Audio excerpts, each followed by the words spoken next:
Live from Green Bay, Wisconsin, a place in which it is cold.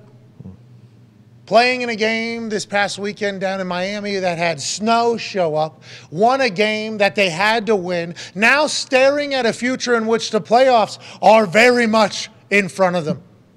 Conversations were had about this man's downfall, and then what did he do? He started shaking folks for first down, cross-body throws, sick play action. Hezzy. No laces. Ladies and gentlemen, the back-to-back NFL MVP, quarterback for the Green Bay Packers, Aaron Rodgers. Yeah. What's up, dude? Hey, guys. How you doing? Hey, man. How are you doing? Let's go. We've won 3 straight. Vikings at home. Lions at home. Let's not look too far ahead. Everything's in front of you. Words cast spells. You've been putting this up. We're live. Hey, we're live. We're still alive going into week 17. The cause of your guys' downfall were obviously way too premature. How you feeling about it? You got to feel great about where you guys are. I felt really good until I heard about the poor ostrich who sacrificed his life for Tone. No. On how much I love this hat. That's a beautiful hat you got there, Tone. But then when I saw the boots, and I thought about the life of that poor ostrich. What? Ostrich look great. Murderer. Ostrich look great. The hat is from Taylor Lewan. Thank you, Taylor. Shout out Taylor Lewan. Bussin'. The ostrich was eating plant, and when things are plants, it doesn't matter. So right.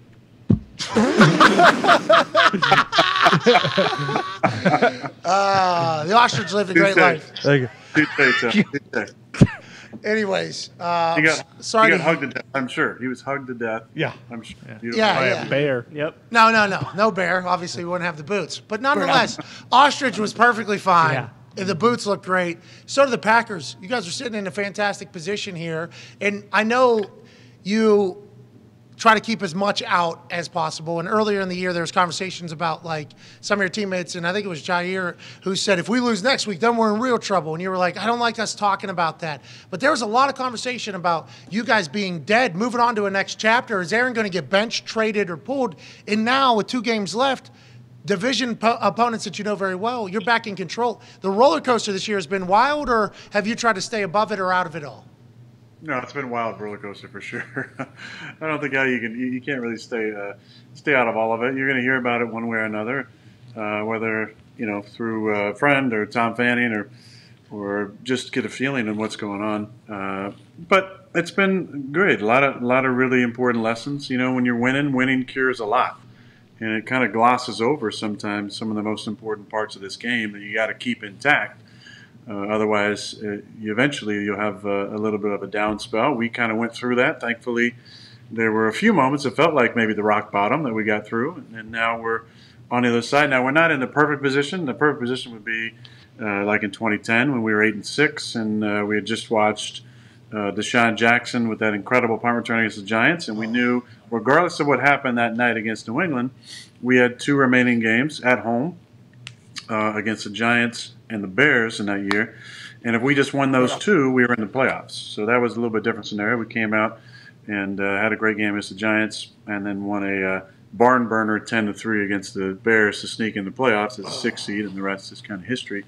This year we need a little bit of help. We're all going to be Browns fans this week. Hell yeah. Oh, Browns. Wow. Definitely pulling for the Browns. And obviously we got to take care of our own business. But, I mean, we got a big jump of confidence this last week. Like I said, a lot of people are probably saying, "Oh, you beat a couple bad teams, and the Bears and the Rams." Whoa. Now see what happens when you play against a good football team. We went down to Miami, played a good football team, and had a really nice second half. End of the first half, getting points there was important when Jay Reed stripped the back there, recovered the fumble. We were able to get just enough yards to get in range for the new all-time consecutive games record holder, Mason Crosby. Atta baby Mason. Machine. To bang one of his 4 kicks, and then had a really nice drive to start the second half, get us back even. And obviously the defense came up real big in the fourth quarter, 3 straight interceptions, and came out of there with a big win. Hell yeah. What about Alan Lazard? Did he? I don't know if you guys have had a team meeting, if you got Victory Monday, whatever's going on. He took out about half of their defense on one crack block. What can you say about that and what that guy brings to the team? Dog. Yeah, I mean, he does all the dirty work. He was co-offensive player of the game the previous week with just one catch. It kind of says how important he is to our offense and the role that he plays. He does it without bitching or blinking an eye or making any stink. He's a receiver, though. Receivers want the ball. They want to score touchdowns. They want receptions. They want targets. And Allen is a consummate professional. He goes about his business. He does it the right way. He's a great teammate. And it was nice to get him some more chances in the passing game. And then just, he does what he does. He toss that ball out. I turn around. Next thing I see a bunch of guys on the ground and Allen over there counting 1, 2, 3. I was kind of counting with him. I couldn't believe it. Jonesy scampered down there for a big, it was like it was an explosive run for us. It got us back in a position to convert that first down and keep the clock moving. But that's what Allen does. He's a great player for us, plays an important role for us, and also had a big catch and a backed-up go route and some other important plays for us as well. So love Allen. I mean, you can win with smart players who embrace their role and do it to the best of their abilities.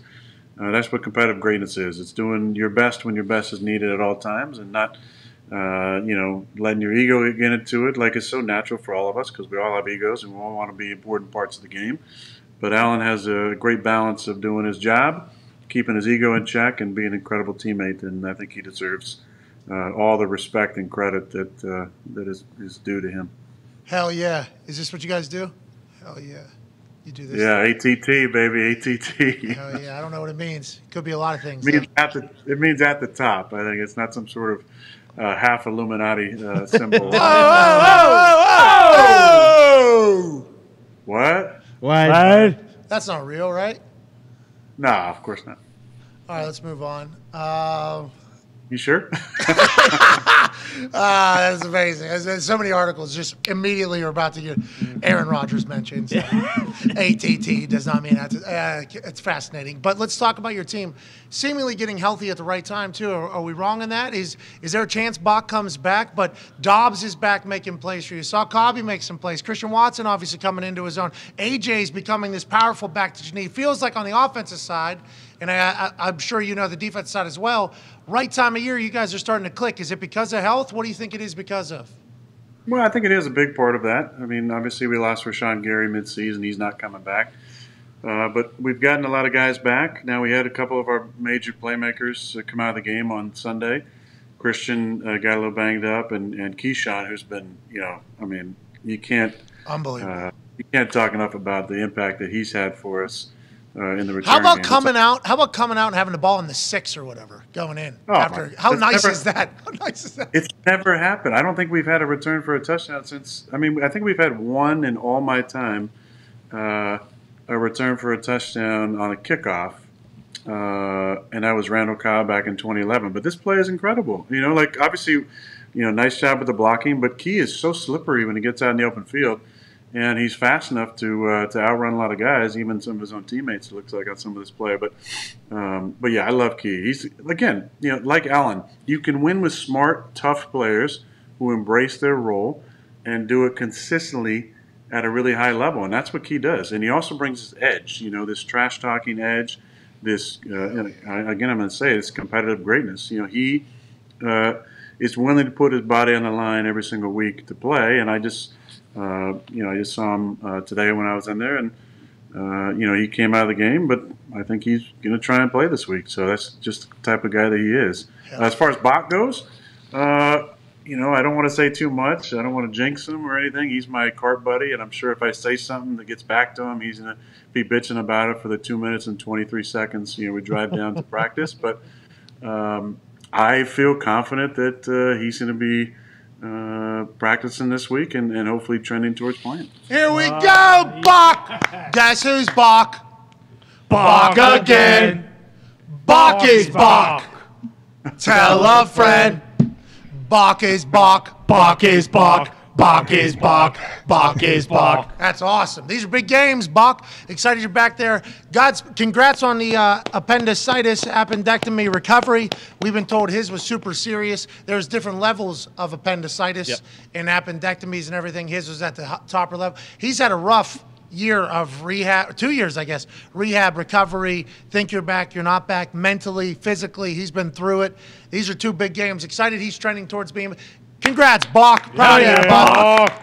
Ty has a question for you, Aaron. Yeah, Aaron, I know you've talked about it with us a bunch before, but how important is Big Dog to the team just in general? Like, I mean, he scores the touchdown, but then that massive, I mean, you just putting it into a fucking bucket to him down the sideline there in the third quarter. Like, how much fun is it playing with him, one, and also, like, how important is he to the team in general? Because everyone knows, you know, he's not really showing up that much on the stat sheet, but anytime we hear from you or anyone else, it's like, hey, we couldn't do any of the things that we want to do without this guy. That's true. I mean, he's such an important person for us in the organization. You know, it's more than just a player. It's his leadership. It's the way he goes about his business. It's his professionalism. You know, I'll tell you a few stories. One, you know, Matt was asking me this week, you know, what maybe needed to be said to the team, and he was, you know, with all the, you know, Christmas and Christmas Eve and family and different things, there was, you know, there's always, as coaches call it, you know, distractions, you know, that can come up, and you know, I said, well, have Big Dog break it down Saturday, just because whenever Big Dog speaks, everybody listens. There's only been a few players like that over the course of my career. I mean, Charles Woodson was definitely that. Julius Pepper is a man of few words. Every time Julius talked, everybody's like, you know, on alert, like, okay, what's JP saying, you know? Yeah. And that's how Big Dog is, and that's it's an important role for us. And then any chance we get to give him a few opportunities is awesome. I thought that play we had in the goal line, we haven't done a lot of goal line personnel over the last few years. It's just kind of gone away from them. Just not less and less teams are running kind of big people down there. They kind of want to go small and keep you from a goal line, you know, defense coming in the game. But I really like that play. We had Tyler Davis on the front side in the fly motion, kind of bringing at least one guy and some eyes back to the back side with some just, you know, old school play here. We're sending the fullback to Guar in the flat and Big Dog on a low corner, and because of the action and the fly motion, and you know, we were able to get the Big Dog, you know, an easy one there, and it's awesome. You know, there's nobody who anybody's more excited about scoring than Big Dog. And then the other play, you know, filthy. Hey. Listen, filthy fucking play from you. Now, I know Big Dog makes a great catch, and they only showed a replay. I don't know if you heard this or not. Fox only showed a replay of the catch. They're like, is it a catch? Is it not a catch? Let's talk about the 39-year-old sidestepping left, throwing right with somebody in her face in a bucket. What a play. Hey, this is vintage Aaron Rodgers, as Michael Cole would say it from the WWE. This was filthy here. Was this supposed to go to Big Dog, or what progression is he in this particular play? He's an afterthought, really, on that play. Look, I got to highlight Patrick Taylor. If you go back and show that clip, the route is really to the front side to Dobbs on the right, and you just see the backer moves over, 15 walks off. I'm thinking Dobbs is going to break out on this in-out option. He breaks in, and as I move back to the backside, PT does a great job on the block, giving me a little bit of time, and I just, out of the corner of my eye, saw Big Dog kind of, you know, rumbling down the sidelines. The funny thing about that is, there's a play we had a couple years ago. We had Big Dog split way out, and we had this inside concept route. And Big Dog's running this stop and go at like 18 yards. And basically when we installed it, it was like, well, don't worry. You're never going to throw that ball out there, right? So what do? You know, I go through my progression. Everybody's covered inside, and throw it out to Big Dog for like a 16-yard completion. Same thing on this play. It's like, Big Dog, we're going to give you a little wheel route on the backside. We got a stick knot on the backside. The back's going to run a wide. You're just kind of just eating up some ground down the field. The ball's never really coming to you. So what happens? You know, Dobbers breaks in instead of out. I get off of that. I come back. Bobby's gloved. You know, I got no time. I just kind of lay it up, and who's down there to make the play is Big Dog. So pretty awesome when those things come together. I saw the replay a few times. Somebody, you know, texted me and said, "Oh, you didn't catch it." I think it probably would have stood on any type of replay. But either what's way, a catch? I mean, what an awesome play for Big Dog. Hell yeah, awesome play for Big Dog, awesome play for you. And the fact that Big Dog, how many years is this? Long time. Long time. This is 17, so he's tied the all-time record, I believe, for tight end seasons. If he played next year, that would be 18, which would break the record. Unbelievable. You know, for the role that he plays for us, he is a dominant player. He can dominate the line of scrimmage. He's an incredible blocker. I think he's gotten even better as pass blocking things. We put him on the backside of some of our action, weak action plays where he's one-on-one on an outside backer, a defensive end, and usually a stud rusher, and he's done an outstanding job for us. We have some plays for him here and there, but you know, his role is really run blocking a lot of times and also pass blocking. And again, I mentioned this is the third guy I mentioned, right? We talked about Allen, we talked about Keyshawn, we talked about Big Dog. I talked a lot of this year about competitive greatness and what that actually means to me and what I think it means. And those are three guys that you can always count on. When I'm in the locker room and I'm sitting there before the game and I'm looking around, it's always the same. You're wondering how the game's going to go and how guys are going to play and who's nervous and who's ready and different things. If there's ever any anxiety that comes up, and that's a foreshadowing to the book that I'm going to highlight later today. Ooh, teaser. If there's ever any anxiety that comes up, and I think it's natural for all of us, there's a few guys you can look over at and go, okay, I'm going to be fine because that guy's playing.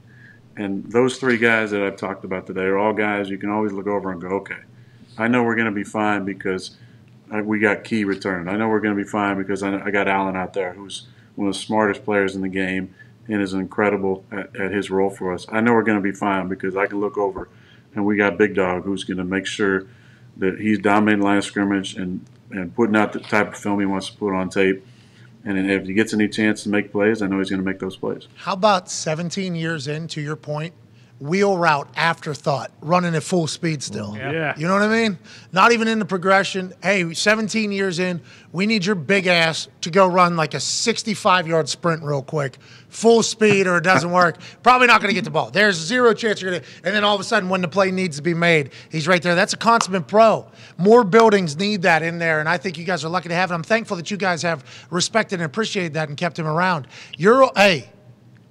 Hey, you were in your bag a little bit, huh? In Miami, you felt good. Body felt young. You were running, shake, whoop. You know what I mean? You did a couple whoops. And then this, hey, you had a play action, too, that we're going to highlight here in a second. I mean, obviously, look at you scooting around. Look at this. Oh, space opportunity. Let me shake. I'm going to score. No, I'm not. I'm going to go down. Play. I'll let somebody else go. I'll pick up a first down on 3rd and 8. And then a little bit of sauce, let everybody know that I just picked up a quick 24 feet and needed it. That's all I need. Big time. 3rd and 8 first down. Did you This is what I always.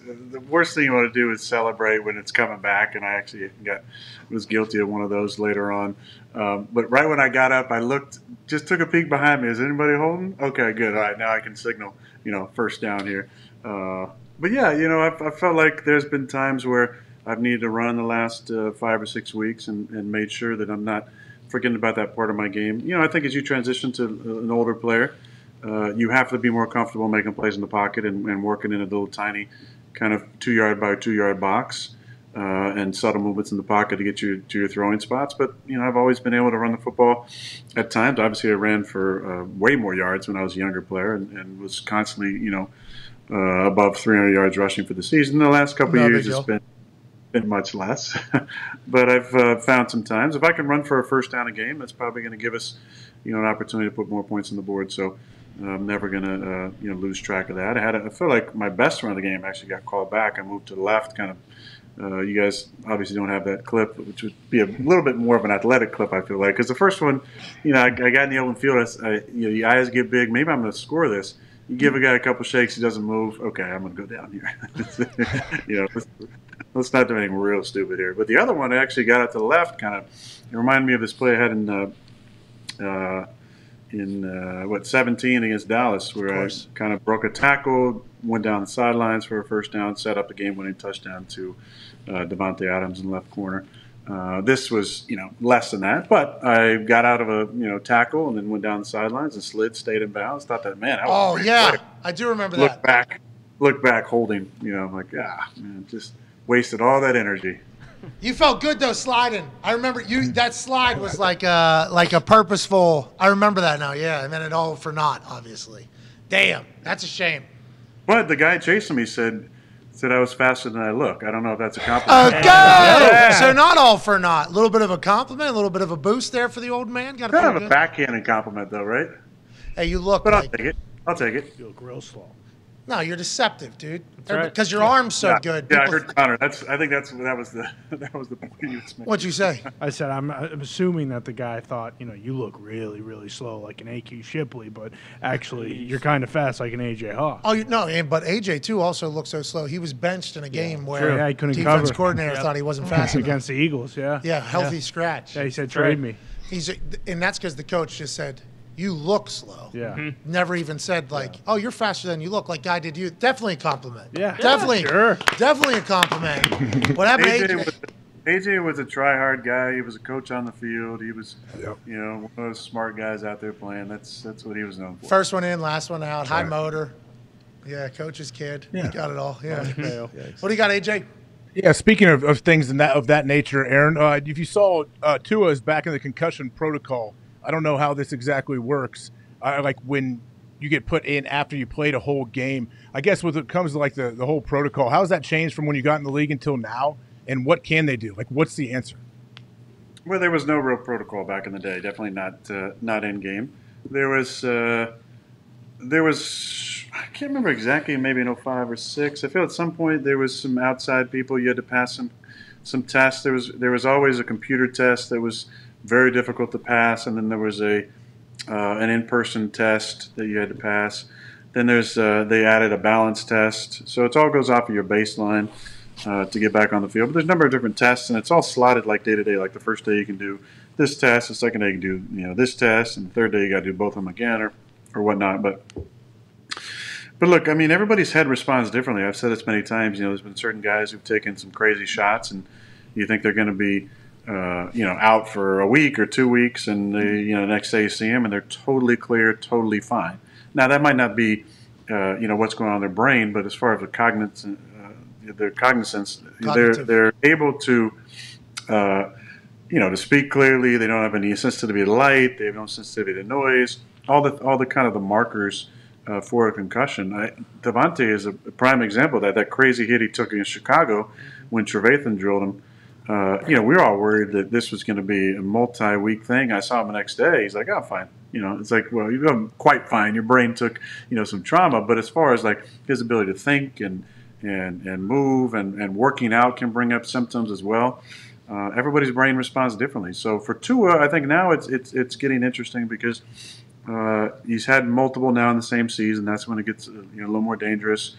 He finished the game, so I don't know if he was dealing with any headache or anything. I've seen a play that they showed now where it looked like he got kind of tossed to the ground and may have had that whiplash effect, which can definitely do it. It's much easier on grass than on turf, but now it's probably time to maybe consider shutting it down when you've had some episodes. I don't know if that's going to be in the thought process. As a competitor, that's the last thing you want.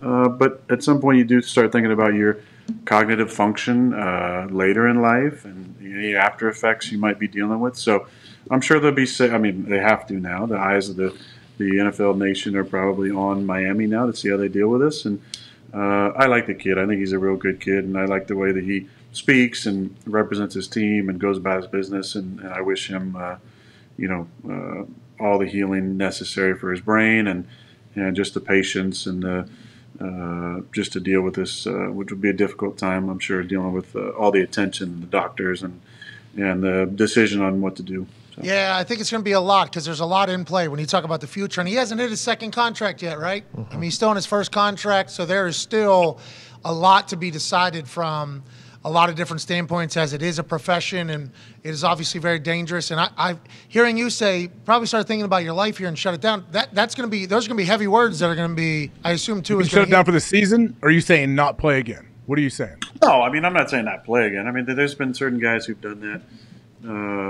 A few guys over the years. I'm not saying that at all. I think that there's so much more research now about healing your brain and things you can do to combat gray matter and different long-term concussion symptoms. But I just hope that he gets the right help to make the right decision for him.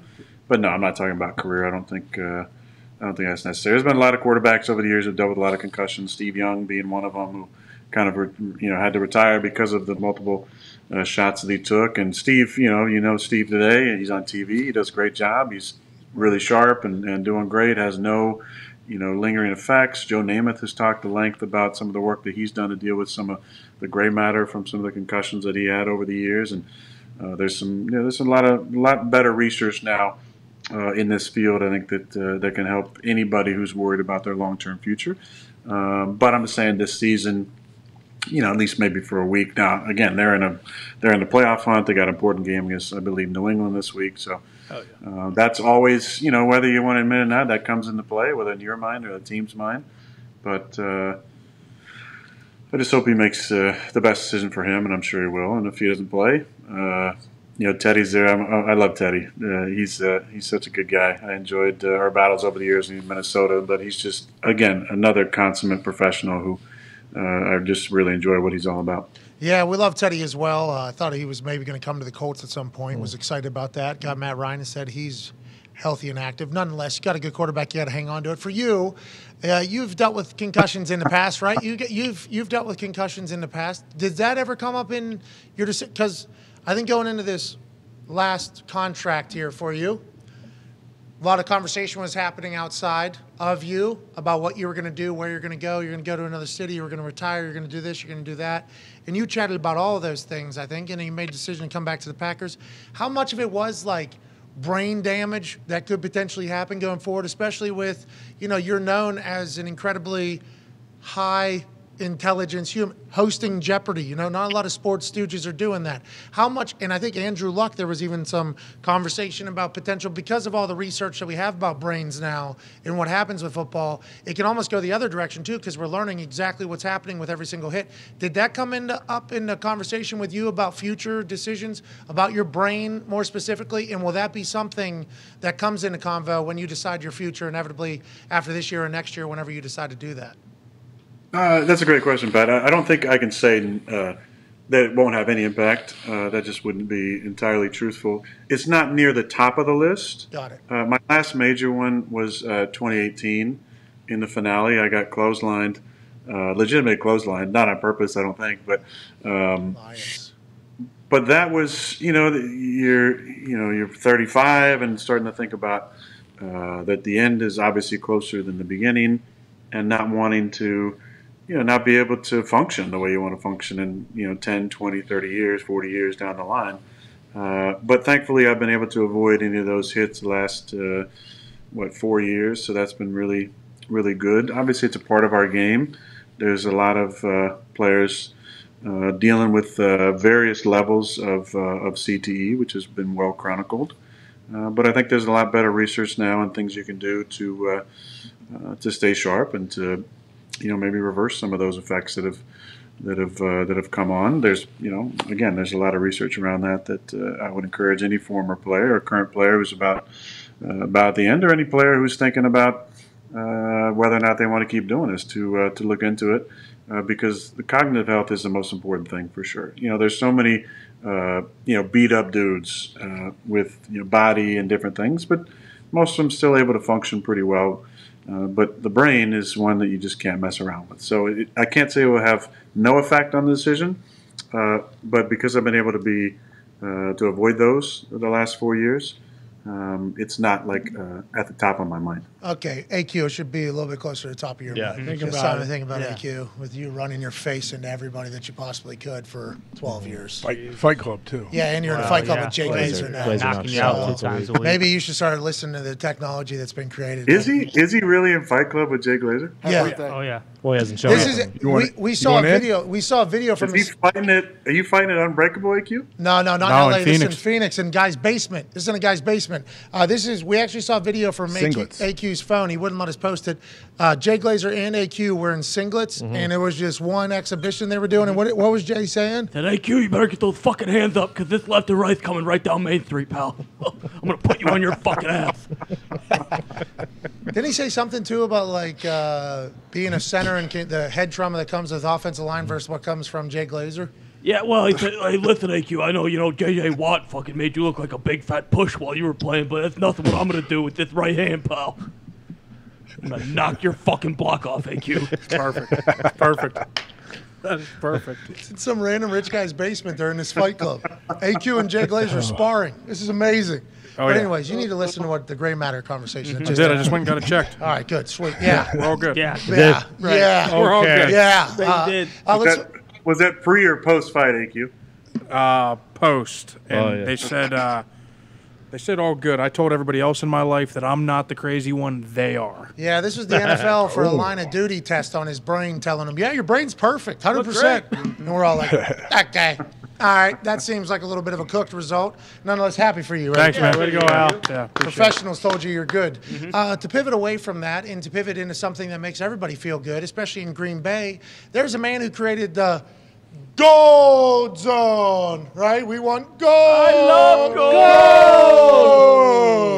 Nathaniel Hackett, who was a head coach for the Denver Broncos for moments over there this particular season. It did not go the way that he had envisioned or anybody in Denver. He's back on the market. Has there been a thought of, since he's out with the Broncos, maybe for these last 2 weeks in which you have to win, bring in somebody that knows the team, knows some systems, has a creative mind for the red zone? Have you reached out to Nathaniel Hackett to rejoin the Green Bay Packers? And is there Kuth? Is that not like a Kuth thing to do, just have a head coach of one team 1 week and then go right back to the Packers literally the next week? Has that ever been a conversation or a thought? And have you talked to Hackett since he has been fired from Denver just yesterday? Well, listen, I think we have to first remember there's humans involved in this, So just taking a beat and letting the the pain and the frustration, disappointment kind of settle, I think is important. So expecting, him to come in for us, I don't think it's appropriate at this point. I say there's humans involved because it's not just Nathaniel. He's got an amazing wife, 4 incredible kids. He's been in the game for a long time. They've moved to a few different places. Obviously, he was in Jacksonville and Buffalo and with us. And he's been around the game for a long time. His father, legendary Paul Hackett. So he's been around the game for a long time, knows a ton of football. I credit him with so much of our success the last couple seasons. I have so much love for him. I think he's a phenomenal coach. Interesting situation to go into with a brand new owner. Obviously that owner is going to, have a short leash with anybody, players, coaches, GMs, whoever it might be, because now they're in charge. Now they're the big boss. Now they can do what they want. And when you go through a season and struggle the way that they did, I think, maybe it's not surprising, but it is disappointing. There was just this, we saw from the owners' meeting, right? There was conversation around all the money that's being paid out to coaches that aren't coaching anymore, right? What do you got? $800 million. Yeah, it's wild, right? That's the league we live in. That's the reality we live in. It's a what have you done for me lately league for players and coaches. Difference between players and coaches is the coaches have guaranteed contracts. So there's a little more help on the back end when you get removed like this. But what you have to remember is there are so many people involved. Just like players, when a player gets cut, there's significant others. There could be kids involved.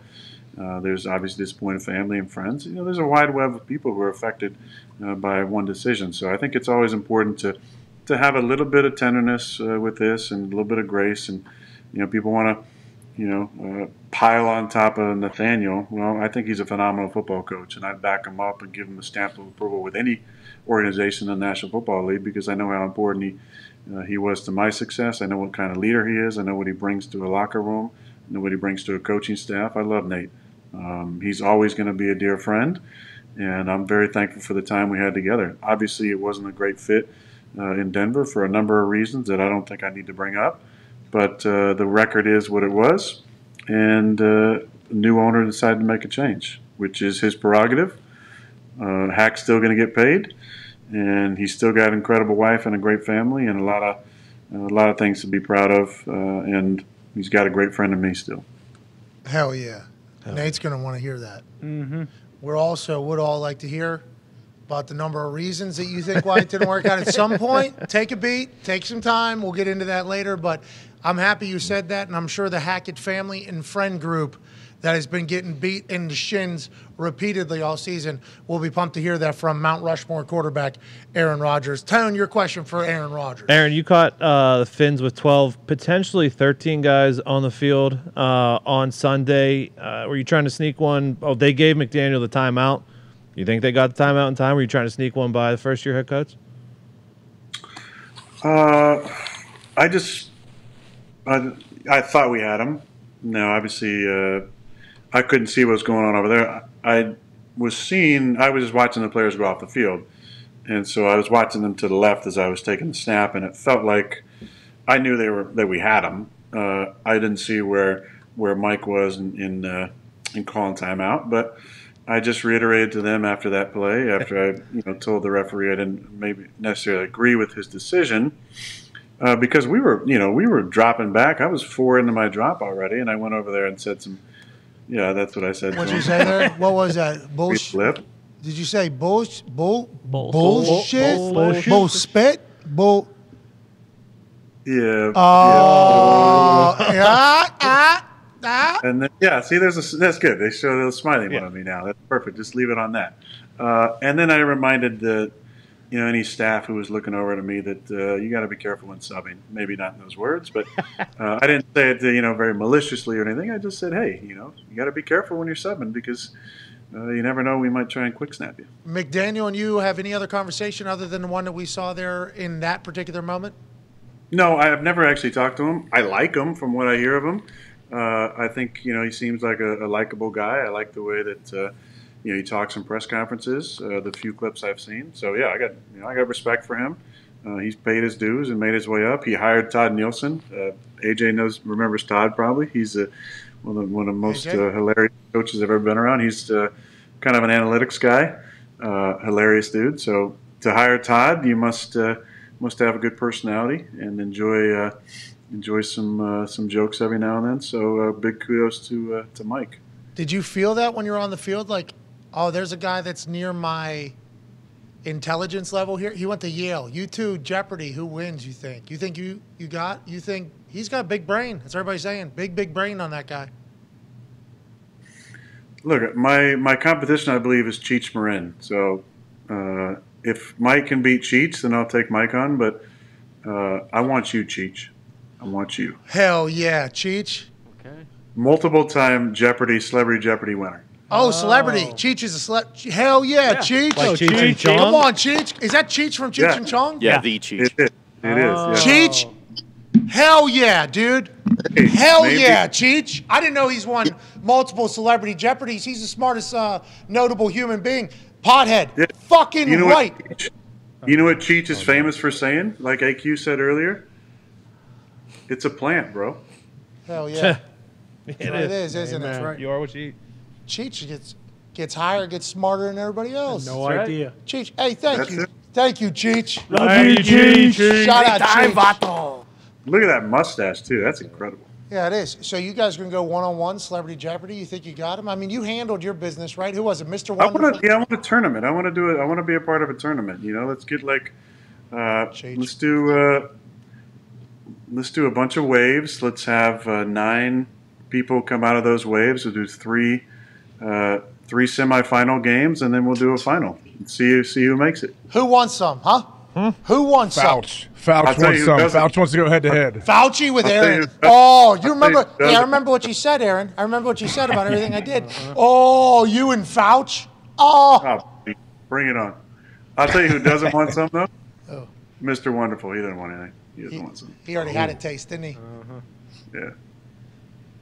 If I heard the story correctly from people that were with Aaron at Celebrity Jeopardy, Mr. Wonderful and team really thought this was kind of a layup for old Mr. Wonderful because you know how many businesses he's running. Maybe a practice round took place where Mr. Wonderful was really on top of it. That's right. And then all of a sudden the lights came on. Oh, he got embarrassed. Oh, Boy, did he get embarrassed. It's not fantastic anymore, is it, Mr. Wonderful? No. And then some mark on his side. Astronaut. You Look at beat that an outfit. Look at that outfit I'm wearing. That is all-time Classy. bad right there. Yeah, hey, Looks sweet. I don't want to say anything about you because I go through weight things. This is off season. Did you used to go through? Were you bigger there than you normally are? Pat, that was back when I was still. That was 2015, and I was still eating dairy and gluten pretty frequently. Oh yeah. End of 2015, I finally had surgery on my knee to clean up my joints, and I gave up, dairy and gluten, and my face thinned out, and I said, "Man, I don't look so fat anymore. I like that." Hey, you look good, Aaron. You look good. Nice. But like Dave would say, loves to tell me, back when you were fat, we were winning championships. It's true. You think about diving back into the ice cream for these last 2 weeks?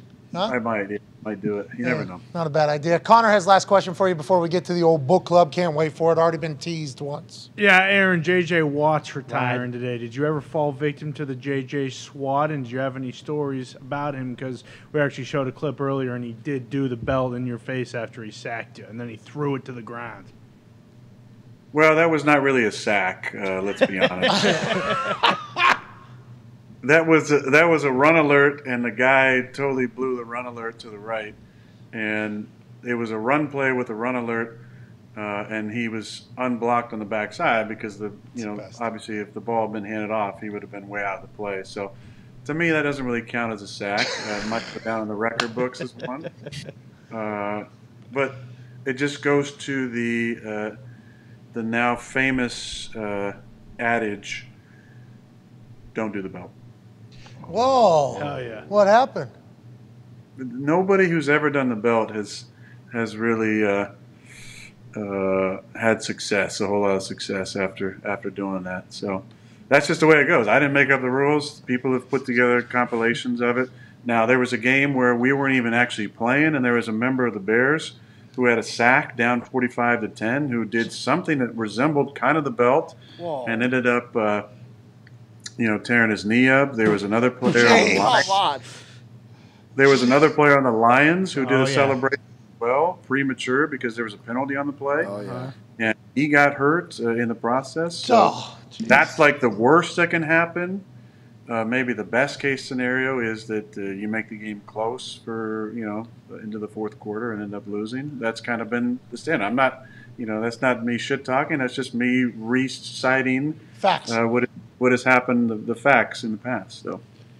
So now maybe I'll get fact checked by one of those Reuters people, and which will prove to maybe not be entirely true. But we know who funds those people, so I won't really worry what they have to say. Oh! Who are you talking about? Who funds them? Obviously, if you want to get in the funding game, you can obviously have an open forum here if you'd like to. I'm going to refrain from the convo because I haven't done enough research, but I will take your information as my own going forward, so know that you have that power with whatever you're about to say. J.J. Watt is retiring, though. I guess it has been announced. Hell of a football player for the NFL for a long time. He did do the belt and threw the belt out. They end up losing in that particular game, I assume. I didn't know that was the case, but now I am learning that. Oh, okay. This is another. I guess that one actually counts. Yeah. There was another one I was thinking of that didn't count. So let me just take that back. I got fact there. Who's funding? It wasn't by Reuters, so we know it's actually probably true. Kudos to JJ for that. But I believe that game I threw 6 touchdowns. And we Oh! All right, anyways, congrats on retirement. Let me just say a couple nice things about JJ. He's a Wisconsin guy. He's had a phenomenal career. He'll be a first ballot Hall of Famer. So kudos to JJ going out on your own terms. That's always something we want to do. Obviously, hasn't been the best season down in Arizona, but he had a really good game the other night with a bunch of TFLs, and he's got nothing but he should have nothing but pride in what he's accomplished in his career, and he's going to be getting one of those gold jackets in about 5 years. Hell yeah. He's a shit talker, too, so all of this is something he would enjoy. Congrats, JJ. Thank you, JJ. Ladies and gentlemen, it is now the best time of the week if you have a brain. One of these. Our show has contributed to a lot of these getting worse and getting dumber. Yep. That's right. But then one segment came along last year that made these get bigger and better. What? And it's not something we ever thought we'd be associated with, but now that we are nothing but proud to What are be you holding in your hand? What is that? It's a golden brain. Right. Golden brain. Yeah, it's a medulla oblongata. Please? Oh, yeah. There we go. You see, that's the stem there that connects to the neck bone, and then the front right lobe here. This is where the creativity. They call it just an airbag, pretty much. You're like, oh, this one doesn't matter. What is it? Oh, it's your personality and everything like that. Yep. And then over here, this is the shit. This is the brain. This is the memories and the smart stuff. And then back here, that's a fucking big time area. Myron Roll told us about it. That's right. Something's going on right here. Thank you, Dr. Myron Roll. It's really important. There's some gray matter in here, but you can work on that with modern technology. Ain't that right, Aaron? Ain't that right? Well, I'd ask AQ that. He probably knows a little more about it. A lot about the hippocampus. That's what it all comes down to, the hippocampus. What the hell is that? What is the hippocampus? I believe him. In the brain scan, so 2 little triangles off the side. That's what we're looking for. You just got to be in the bell curve. That's what they told me. Well, that's so they don't have to pay you. Yeah. Once again, this is the NFL doing a test for line of duty. They're the ones giving you the response. Yeah, looks good. This guy's pessimistic about everything except for this. This one's like, oh, the NFL told me I'm healthy. healthy. I think I'm good. I think I'm good. Anyways, ladies and gentlemen, this thing's getting bigger all over the world because of what we're about to do. It is time for the latest installment of the Aaron Rodgers Book Club 2.0. We had the mastery of love all the way through, having the 1984. Yep. That was one of them. that was one of them, and then COVID files. the coronation by Charles Dickens, Charles Eisenstein. We had the missing element, recovery, freedom from our addictions by Russell Brand. Into the Wild, Keanu Reeves, Love Wins, The Sacred Mushroom and the Cross, Healing by David Elliott, and How to Change Your Mind. Ladies and gentlemen, it's time for book 12 of the Aaron Rodgers Book Club 2.0. We actually got sent a gift here. I have to point it. All the books of the book club were put into an ornament that was sent to the office by somebody. Sweet. We have no idea how they got our address, kind of creeps us out, but certainly an amazingly thoughtful gift. And this is the Aaron Rodgers Book Club commemorated in a ornament. Didn't quite make it on the tree, though, huh? Zito just took it off the tree to bring it over here. Nice, Zito. Good job, man. Well, Zito. That baby's And eight. Zito. Zito's also the one that controls what's on this back board here, so we weren't able to put the book club I was books wondering what was on that. the back board while he was doing that, so that's why you heard quite a delay in the drum roll. Nonetheless, Yeah. great work, Zito. But a And- couple people jumped in there and helped with some of the books, so yeah, good job there. I think that was Ty and maybe Connor. Nice job, boys. hell yeah, it's the best thing of all time. What is this week's book of the Aaron Rodgers Book Club 2.0? This week is a 1951 book by Alan Watts called The Wisdom of Insecurity, Okay. Alan Watts. with a subtitle that says, A Message for an Age of Anxiety. Oh, they knew it was coming. And this is a reprinted copy with a forward from Deepak Chopra. Of course. Shout out. But a really great book by philosopher Alan Watts, who was just a brilliant mind, and one that I really enjoyed getting to on the bye week. So big shout out to The Wisdom of Insecurity, and everybody dealing with any type of anxiety, which we know AJ deals with a ton of it in his own way through snorting various different things, I'm sure. And Creatine and Okay. yeah, creatine and Plug other on the things. rug. testosterone. But maybe, Age, maybe I'll bring you one of these here once the season ends, so you can be a better husband to Laura, because she really puts up. He really puts up with a lot. It'd be great for all of us to be better significant others and better And family. speaking of anxiety, Pat, big congratulations to you, right? Am I right? The McAfees are going from 2 to 3. Yeah. A lot of anxiety. That's bud. Thank you. When's the due date? May, in Right. late May. So, I was born May 2nd. I'm a Taurus. I'm a bull. Right? So obviously I know all the significant downfalls of that potential month being born in, but I'm so excited. But you're right. Anxiety, very real through this whole thing. Yeah, you might late May though. That's not Taurus anymore. You know what sign that is, right? Oh, it's not too late. Okay, it's mid-late. We're still Mid-late, okay. Mid-late. We're still in there. What is late? May. Gemini.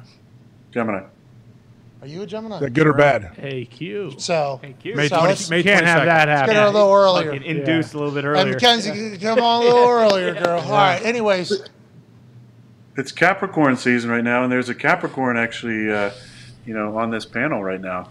Big birthday coming up. happy Capricorn season, AJ. We should all head down to D.C. to celebrate his birthday again. January 6th. I forgot. Oh, yeah, that is AJ's birthday. You're right. Thank you for bringing that up, Aaron. You're the best. We will certainly have a countdown Thank you, Jesus. to AJ. Wow, that was Tone, actually. He's been That was talking. I was not at the dust up, Tone. I was here. That was your birthday party. That was your your birthday birthday party. party. Dust up. Anyways, thank you so much, Aaron. You're the best. Good luck this weekend against a familiar opponent in which you need to win. The Vikings are hot, as are you guys. Should be a great game. Can't wait to talk to you next Tuesday. All right, guys, go Browns. See Hell ya. yeah. Ladies and gentlemen, Aaron Rodgers. Aaron!